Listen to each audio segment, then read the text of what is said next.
Alors il y a un sujet qu'on n'a pas, je me disais qu'on allait peut-être l'évoquer dans cette première table ronde en apéritif en quelque sorte, mais finalement c'est pas encore sorti.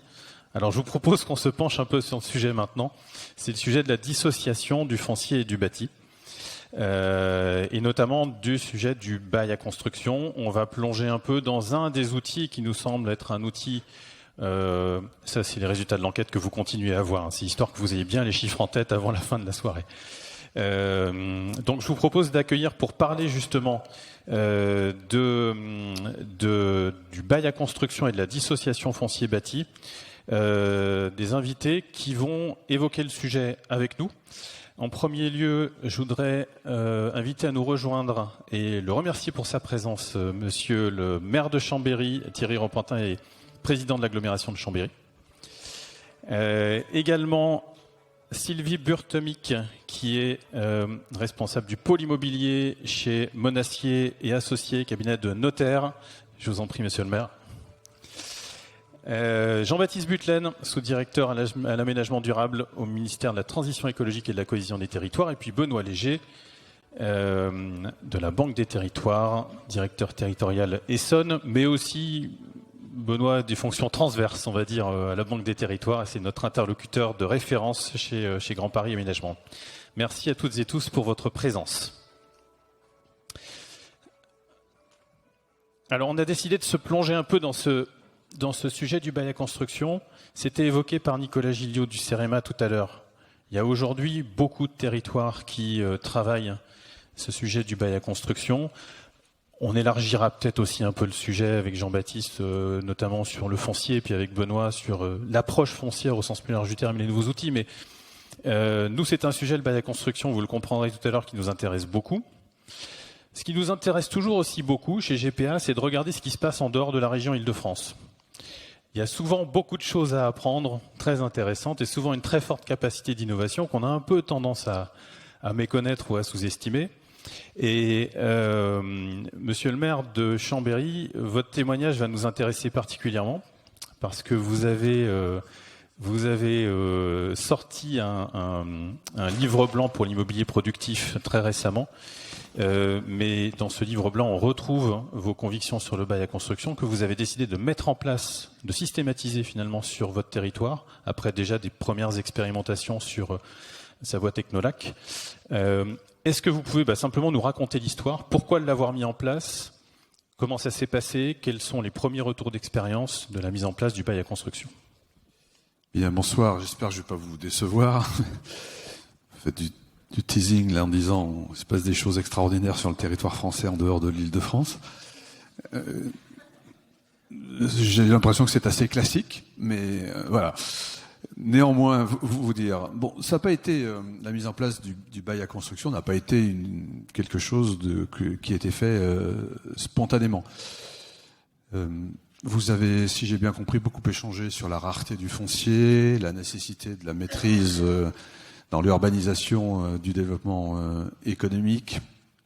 Et en fait, comme nous l'avons fait sur le logement avec le bail réel solidaire que nous avons mis en place il y a 3 ans, depuis 2020, pour nous assurer de la destination sociale de l'accession à la propriété à vie sur le bail réel solidaire en matière de logement, nous nous sommes dit, face à la mise en place du ZAN, qui a plusieurs conséquences, notamment sur le renchérissement du foncier, sa raréfaction, notre difficulté à revenir en maîtrise de zones d'activité passées pour les reconquérir, racheter du foncier, remodeler, densifier.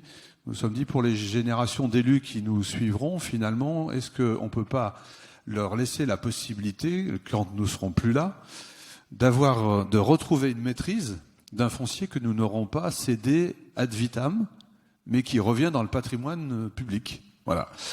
Et du coup, on a regardé quelles étaient les capacités juridiques de pouvoir faire un certain nombre de décisions finalement assurant ce retour à la maîtrise foncière à terme. Et on a trouvé donc le bail à construction qui, j'en dis un mot juridiquement pour celles et ceux qui ne sont pas dans ce sujet tous les jours. Familier. Oui, il peut y en avoir dans la salle. J'ai vu qu'il y avait des jeunes au fond de la salle, notamment. Devant, j'imagine que tout le monde maîtrise ça par cœur. Mais effectivement, le bail à construction, il vous donne un droit de superficie au preneur de ce bail avec un droit réel immobilier.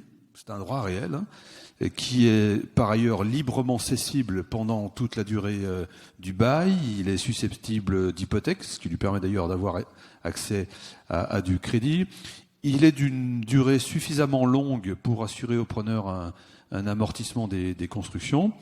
Et puis, il fonctionne sur le fait qu'il y a une charge foncière qui est acquittée par le preneur pendant toute la durée du bail. Et puis, ça crée aussi une nouvelle type de relation entre l'entreprise qui est propriétaire des murs et la collectivité qui reste propriétaire du foncier. Et on le voit notamment sur le maintien en bon état, la réparation des bâtiments, puisqu'il y a un dialogue nouveau qui se fait. Et on l'a fait sur le territoire, premièrement, de l'agglomération de Chambéry, puis maintenant l'agglomération d'Aix-les-Bains. Donc c'est pas exclusivement un EPCI, mais deux qui se sont accordés pour finalement, à travers ce sujet, produire des mètres carrés de foncier dans un territoire tendu, comme peut l'être la région Île-de-France ou d'autres régions de France. Nous avons le sentiment que nous maîtrisons à court terme, ça c'est plutôt facile, la destination, mais on la maîtrise aussi finalement sur le long terme, jusqu'à l'issue de la durée du bail. On maîtrise aussi la destination économique dans le temps, comme tout à l'heure je le disais pour le logement, sur le bail foncier, le bail réel solidaire, pardon. Et puis, on constitue des réserves foncières, on maîtrise quelque part le prix du foncier. Et nous l'avons donc taillé en quelque sorte à notre échelle, suivant nos contraintes, nos objectifs. Et ce bail à construction peut avoir sur d'autres territoires d'autres caractéristiques. Nous, on le fait sur un bail à 60 ans, avec le paiement du loyer en quelque sorte dans son entièreté sur la première année. Ça a un intérêt aussi d'ailleurs pour les entrepreneurs, pour les investisseurs, puisque la location du terrain est déductible des bénéfices sur la société. Donc il y a aussi des intérêts évidemment financiers, sinon nous n'aurions personne qui serait intéressé pour ce type de dispositif.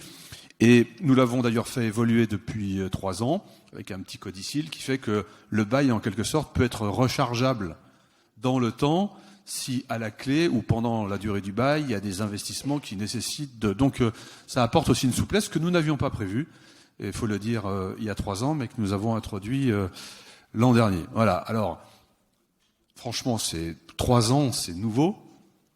Nous verrons dans le temps, parce que je suis sûr que ces sujets évolueront dans le temps. Ce que je peux vous dire, c'est que au début, c'est surprenant, c'est interrogatif pour nous-mêmes, pour savoir si c'est une solution qui est viable, s'il n'y a pas des investisseurs qui repartiront. Et je dirais que globalement, même si nous avons eu des investisseurs qui, du coup, se sont détournés du territoire, que dans la grande majorité des cas, et ça montre aussi la réactivité des chefs d'entreprise, ils ont trouvé les solutions pour. Je vous donne un exemple précis. Ça faisait des mois qu'on négociait sur un bâtiment tertiaire dans une de ces ZAE. Il se trouve que la délibération a été prise interdisant désormais toute vente de terrain au sein des ZAE. C'est interdit par une délibération.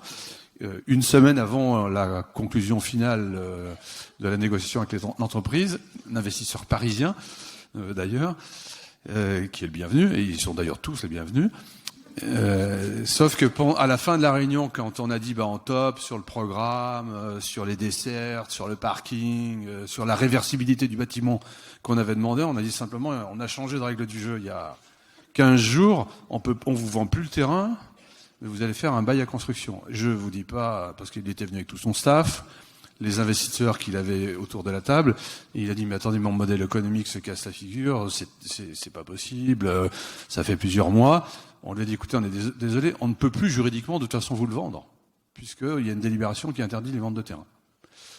On s'est dit mais on se donne un petit peu de temps, on se revoit sous quelques jours, prenez votre temps, réfléchissez, voilà. Je vous assure, c'est vrai, le lendemain, il a dit j'ai vu mon banquier, on a trouvé les voies et moyens, donc on se revoit dans quelques jours. Ce qui montre, je le dis, la réactivité, l'intelligence aussi de celles et ceux qui font l'économie dans notre pays. Voilà. L'intérêt pour la destination et ensuite on s'adapte. Merci. Comme vous le voyez, on a à nouveau une sorte de dissociation entre les intervenants et l'écran. Pas de la dissociation foncier bâti, on dissocie comme on peut, mais ça va certainement revenir. On parlait finalement de la construction, enfin de la nature un peu juridique du bail à construction, mais et les notaires travaillent beaucoup dessus, mais Sylvie, en Île-de-France aussi, ça s'est fait ou ça se fait encore le bail à construction? Alors, je ne vais pas parler du bail à construction parce que Monsieur le maire parle mieux que moi, donc vous avez tout compris, je ne reviendrai pas dessus. En revanche, c'est un contrat qu'on n'aimait pas. La première fois, c'était il y a plus de 25 ans. Un groupe américain vient me voir, Disney, et il me dit on va faire du bail à construction. Oh non, non, non, non, pas ça. On ne connaît pas. Il y a très peu d'articles dans le code de la construction. On ne connaît pas. Donc j'ai planché, etc. Et on a fait tout le centre commercial Value Retail à Marne-la-Vallée. Et ça, il y a plus de 25 ans. Donc c'est un contrat qu'on utilisait avant vous. Hein. Pourtant, on est parisien. Hein. Moi, je suis invité, là. Je voudrais pas avoir mis le bazar entre Paris et la province, quand même. Poursuivons. C'est un contrat qu'on n'aimait pas. Et pour moi, c'est un contrat simple, très simple, qui laisse plus de place qu'on ne le croit à la convention. Parce que vous avez évoqué certains points économiques, mais par exemple, sur la détermination du loyer ou de la redevance, vous avez tout un champ qui s'ouvre à vous. On peut avoir un loyer en numéraire, on peut avoir un loyer fixe, un loyer variable en fonction de performance de l'entreprise pour accompagner. On peut avoir une remise des constructions à la fin. Donc on a une latitude immense qu'on n'a pas en matière de vente pure et simple. Et ça, c'est très important. Ce qui donne aussi de la latitude d'adaptation finalement aux interlocuteurs avec lesquels on discute, puisque on peut avoir affaire à des investisseurs, j'allais dire utilisateurs, à des promoteurs, à des investisseurs institutionnels. Tout à fait. Et le précédent intervenant de la communauté d'Agglo de Meaux expliquait qu'il avait des problèmes avec ses concitoyens qui veulent pas vendre leur foncier. Mais pour les personnes physiques, c'est un outil qu'on préconise souvent, parce qu'au-delà de 30 ans, vous avez un retour de construction en exonération totale de plus-value. Donc il y a des schémas fiscaux très intéressants que vous pouvez développer auprès de personnes physiques qui voient difficilement la dépossession définitive. Donc par le bail à construction, ils recourent à la propriété au-delà du terme du bail, ils peuvent conserver donc la propriété et surtout bénéficier d'exonération de plus-value, et ça c'est très important. Vous m'avez demandé, quand on a préparé cette réunion, quels étaient les types d'actifs qui pouvaient être sous bail à construction. Eh ben, je vais vous citer donc Disney, 3 gros centres commerciaux. Vous avez, il y a 20 ans, le parc de millénaire à Aubervilliers qui a été fait sous bail à construction. Qu'est-ce que j'ai d'autre en stock J'en ai un troisième, mais je l'ai oublié. Chez ADP, beaucoup de logistique. Alors, ADP, pour des raisons particulières, qui sont qu'ils ont une double mission d'aménageur, mais de service public, ils ne peuvent pas vendre leur foncier dans l'hypothèse où ils auraient besoin de développer les aéroports. Tout se fait en bail à construction, et on a de la logistique, on a énormément d'hôtels, on a des locaux très atypiques, en zone franche, pour des œuvres d'art. Qu'est-ce que j'ai? Du gaz, de l'hydrogène, tout type d'activité. Et je rejoins ce que vous disiez, l'intérêt en l'espèce pour ADP ou pour vos collectivités ou monsieur le maire, c'est de contrôler la destination et l'utilisation. Parce que dans le bail à construction, il y a un projet de construction. Si un permis de construire modificatif ou nouveau doit être déposé, il faut, si on le souhaite, l'accord du bailleur, ce qui vous permet de contrôler la destination et l'utilisation du foncier. J'ai pu voir une usine automobile en province pour Ford qui a été fait sous bail à construction. Donc ce contrat est tout à fait utilisé depuis de nombreuses années et j'insiste sur la notion de simplicité du contrat. On a deux, trois règles d'ordre public, c'est pas très grave, et c'est surtout que ce contrat est reconnu par les établissements bancaires et financiers, est un mode de financement tout à fait reconnu et qui ne pose pas de problème, à ma connaissance. Merci Sylvie. Je précise pour ceux qui avaient reçu le programme initial qu'on vous avait envoyé qu'on devait avoir l'intervention de Guillaume Massard, qui est le directeur général de la Fondation pour les terrains industriels de Genève. Alors malheureusement, il devait être en visio, il n'a pas pu se joindre à nous, mais son exemple aurait été intéressant parce qu'à Genève, pour le coup, ça fait 60 ans en Suisse qu'on pratique quelque chose qui est le quasi exact équivalent du bail à construction. Et quand on regarde effectivement en dehors de nos frontières, et pas très loin, la Suisse, une partie des pays anglo-saxons, les Pays-Bas, la dissociation entre le foncier et bâti est quelque chose qui est utilisé de très très longue date. Jean-Baptiste, on parle du bail à construction d'un outil finalement, mais ça nous ramène quand même à une approche de la problématique foncière au niveau de l'État que vous regardez de manière très très précise aujourd'hui avec beaucoup d'attention.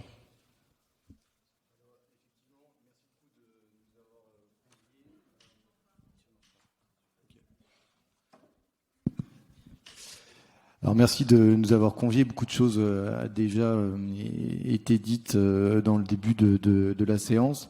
Bon, incontestablement, la problématique foncière et notamment du foncier économique intéresse l'État et singulièrement la question de la requalification des zones d'activité économique. Ça a déjà été très très bien dit, donc j'insisterai pas, mais c'est effectivement un gisement qui est important et dont on se rend compte qu'il est de plus en plus mutable. Important, les chiffres ont été cités, on a de l'ordre de 32 000 zones d'activité économique en France, qui représentent à peu près 450 000 hectares. À la faveur, on peut le regretter, du contexte économique, on observe qu'il y a une certaine forme de décommercialisation. C'est-à-dire que l'augmentation des taux conduit mécaniquement à une baisse de l'évaluation de ces actifs et une vacance qui était déjà de l'ordre de 8 à 10% est en train singulièrement d'augmenter ces dernières années. Et ce, bien avant le ZAN. Et par ailleurs, comme ça a été très bien rappelé, il y a des obligations de mutation de ces zones. On a parlé du décret tertiaire, mais on pourrait parler des nouvelles normes sur les parkings, qui, de toute façon, encouragent ces territoires à évoluer. Et dans le même temps, ce gisement est vu de plus en plus comme un potentiel à valoriser. À l'heure du zéro artificialisation nette des sols, à l'heure d'une raréfaction du foncier, mais aussi d'une inflation foncière. Le foncier, toute destination confondue, a triplé de valeur depuis 2008 et cette tendance est aussi observable pour le foncier économique. Donc évidemment, tout potentiel foncier économique est intéressant pour les territoires. D'autant qu'on est dans une dynamique de redynamisation des territoires, de réindustrialisation, où évidemment ce foncier devient finalement gagnant-gagnant, puisque d'un côté on peut réimplanter de l'activité ou de la zone plus mixte fonctionnellement, et de l'autre on vient requalifier du déjà là, et donc on n'emporte pas d'artificialisation nouvelle. Et de fait, requalification du foncier économique, ça a un sens parce que ce foncier est éminemment spécifique. Ça a été dit, il est très émietté, il est héritier d'une période où on aménageait le territoire par zoning, ce qui fait que finalement ces fonciers sont assez éloignés des centralités, somme toute, peu reliés au transport en commun, et le travail de l'aménageur est très attendu finalement pour en révéler tout le potentiel. Alors une fois qu'on a dit ça, il y a toute une boîte à outils qui a été égrenée tout au long des interventions. Je pense que c'est important de rappeler que le premier outil, c'est celui de la connaissance. À cet égard, il y a des obligations législatives désormais d'inventaire des zones d'activité économique. Et je pense que les outils que vous avez développés avec l'Institut Paris Région de scoring permettront finalement d'éclairer le potentiel de ces tènements fonciers à valoriser. Ensuite, même si c'est quand même une spécificité française, peut-être un tic à la française, il y a l'apport de la planification. Mais moi, je trouve effectivement, comme le disait Stéphane, tout à fait intéressant que les schémas régionaux, et notamment le SDRIF, s'intéressent à l'identification de ces tènements fonciers économiques et qu'au niveau communal et intercommunal, on est dans les SCOT, les documents artisanaux, commerciaux et logistiques, et dans les domaines, dans les plus des zones finalement plus destinées au foncier économique. Après, bon, votre métier d'aménageur, c'est de s'intéresser aux opérations d'aménagement. Et il est vrai, et je rejoins complètement ce que disait Monsieur le maire, Monsieur Repentin, que en l'espèce, on bute un peu sur un os quand on a à traiter d'opérations d'aménagement avec du foncier économique. C'est que finalement, la puissance publique a un peu la pression finalement de faire le pompier. C'est-à-dire que quand on intervient dans le cadre d'une opération d'aménagement pour maîtriser le foncier en vue d'une redynamisation économique du territoire, on se rend vite compte que le foncier il est excessivement cher. Parce que souvent ils sont évalués de façon capitalistique à partir des chiffres d'affaires des entreprises qui sont encore là, et que finalement ils coûtent cher et on le revend pas si cher que ça dans les charges foncières. Donc c'est plutôt une source de coût, d'où effectivement l'intérêt d'inventer de nouveaux modèles. Alors bon, la dissociation foncier bâti est à la mode. Néanmoins, on voit que ça a très bien fonctionné dans certains territoires. M. Rampotin l'évoquait. On pourrait évoquer la filiale de Grand Paris Aménagement avec la Banque des Territoires sur le terrain d'Aéroliance.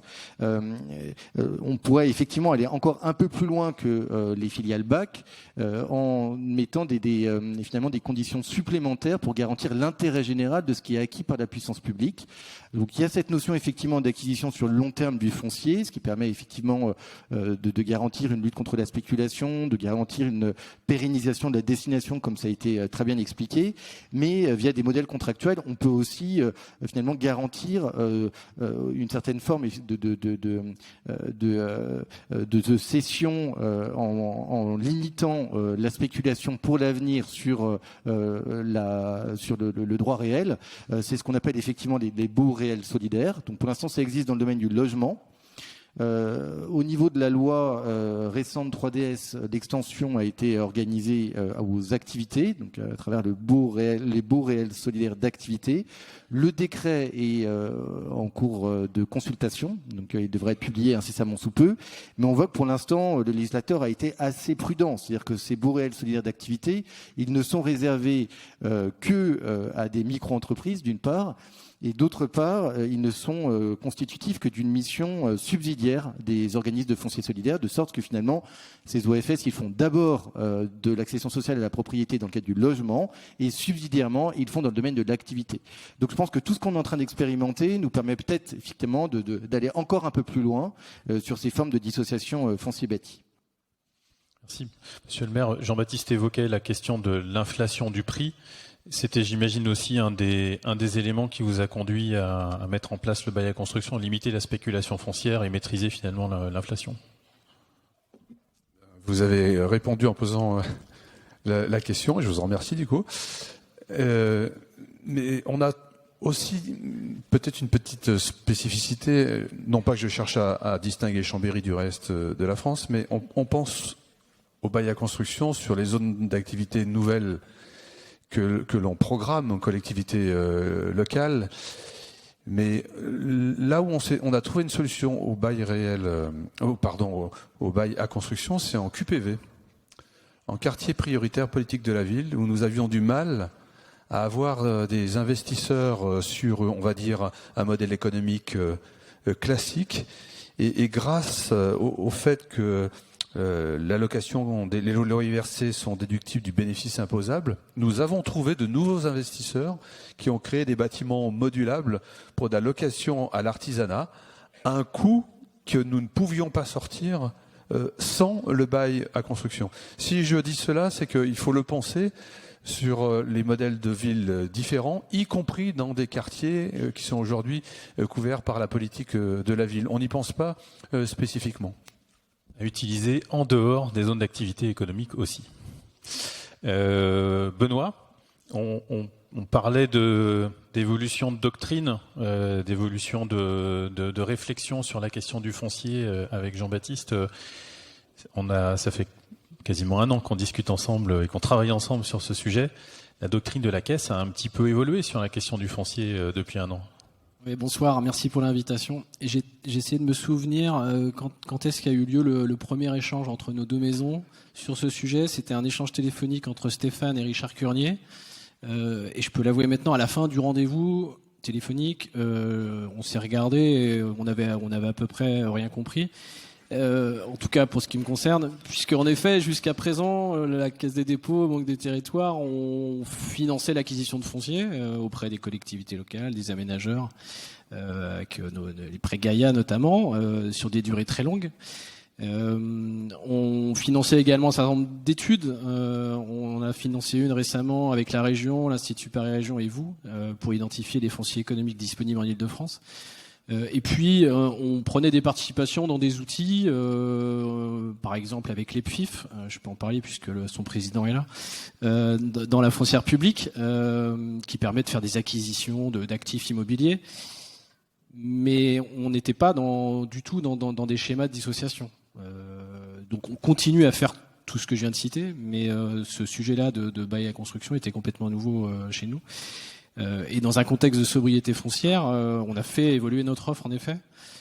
Et donc je remercie les équipes de GPA, les collègues de la Banque des territoires. On s'y est mis au courant 2023. C'est pas complètement gagné en interne, puisque encore une fois c'est un sujet nouveau, peut-être un peu plus risqué. Alors, nous on adore les risques, mais on aime bien les maîtriser. Et donc on s'y est mis, on a engagé notre participation dans cet outil qui est en train de voir le jour. La société n'est pas tout à fait créée, mais enfin le principe est acté. Et donc je vais peut-être pas revenir sur tout la mise en œuvre du bail à construction, mais en tout cas nous on était, ce qui nous rassurait quand même, c'était d'être à vos côtés, puisque vous avez évidemment un savoir-faire, une connaissance du terrain. On y reviendra peut-être tout à l'heure, mais on se lance pas à l'échelle de l'Île-de-France sur le bail à construction. On part sur une zone identifiée à Tremblay, à côté de l'aéroport Charles de Gaulle, sur un foncier qui est maîtrisé par GPA. Donc tout ça a fait qu'on était à la fois novices sur le sujet, mais tout de même rassurés d'être à vos côtés et sur un projet qui reste quand même assez expérimental pour nous. Oui, puis expérimental aussi parce que jusqu'à maintenant, tout ce que vous avez travaillé à l'échelle de l'Île-de-France notamment, c'est plutôt sur des foncières de détention limitées dans le temps, ou sur des objets spécifiques, ou sur des foncières immobilières. Là, on est sur un sujet un peu plus nouveau. Oui, on est sur des foncières de portage. J'ai cité la foncière publique, j'aurais pu citer une foncière qu'on a créée avec Fray et CDC Habitat pour les entrées de ville. C'est un vrai sujet que les élus évoquent lorsqu'on les rencontre, évidemment. Donc effectivement, là, on est sur un modèle à la fois économique, un montage particulier. On a aussi des interrogations sur l'appétence, vous en parliez tout à l'heure, des opérateurs économiques, des promoteurs. On s'interroge sur à la fois est-ce qu'ils ont envie, quel est le bon prix, l'arbitrage entre louer un foncier qui revient in fine à la foncière et être propriétaire. C'est des interrogations légitimes des investisseurs. Et donc tout n'est pas tranché. On est au début de l'histoire, mais en tout cas, encore une fois, le fait que GPA ait à la fois cette connaissance du terrain, cette relation un peu privilégiée quand même avec les opérateurs, les investisseurs. Les premiers signes sont plutôt encourageants. Après, il y a un modèle économique quand même à trouver. C'est-à-dire que le loyer doit permettre de rembourser à minima l'investissement, le financement qui permet l'acquisition du foncier. Donc sur le papier, ça fonctionne. Maintenant, il va falloir mettre ça en œuvre, quoi. Merci Benoît. Donc du coup, on voulait, à l'occasion de cette conférence aujourd'hui, vous annoncer la création. Alors, si ce n'est tout de suite, formellement, en tout cas, nos décisions sont prises des deux côtés, côté Banque des Territoires et côté GPA, et on remercie la Banque des Territoires d'être à nos côtés. Du coup, ça nous rassure aussi, d'ailleurs, donc on se rassure mutuellement. Vous annoncez la création de la foncière bail à construction de la Banque des Territoires et de GPA, foncière dans laquelle Grand Paris Aménagement est majoritaire à 60%, et la Banque des Territoires nous accompagne à 40%. Et c'est un outil qu'on va dédier effectivement dans un premier temps sur une zone, sur un parc d'activités en développement dont GPA est propriétaire du foncier sur la ville de Tremblay en France, avec qui on travaille sur ce sujet main dans la main. On a aujourd'hui des premières négociations en cours, qui pour certaines sont plutôt très avancées, ce qui nous donne un petit peu d'optimisme sur le fait qu'on y arrive. Mais c'est vrai que c'est un modèle nouveau. Et c'est vrai que les opérateurs avec lesquels on discute, jusqu'à maintenant, en Ile-de-France, ont été peu habitués à ce type de modèle. Donc, on adapte nos modalités, on adapte la question de la durée, qui est une question importante. On adapte aussi les logiques de redevance, puisqu'on est parti, alors pour le coup, non pas sur un loyer versé au départ, mais plutôt sur une redevance versée au fil du temps, pour éviter, compte tenu du prix du foncier en Ile-de-France, d'avoir à verser pour l'opérateur en question une somme très conséquente au départ. Et donc cette foncière eh bien, va s'appeler Terra Eco. On vous l'aurait bien projeté avec le nom en grand sur une slide, mais comme on n'a pas encore le logo, de toute façon, c'est pas très grave si je vous donne uniquement le nom. Terra Eco, c'est la foncière bail à construction de Grand Paris Aménagement et de la Banque des Territoires, sur un site dédié pour le moment, avec une 20aine d'hectares à développer dans les années qui viennent. Et on l'espère, on pourra très très prochainement vous annoncer avec les opérateurs concernés les premières signatures en bail à construction. On clôture du coup cette deuxième table ronde. Merci beaucoup à tous nos invités. Merci pour vos applaudissements.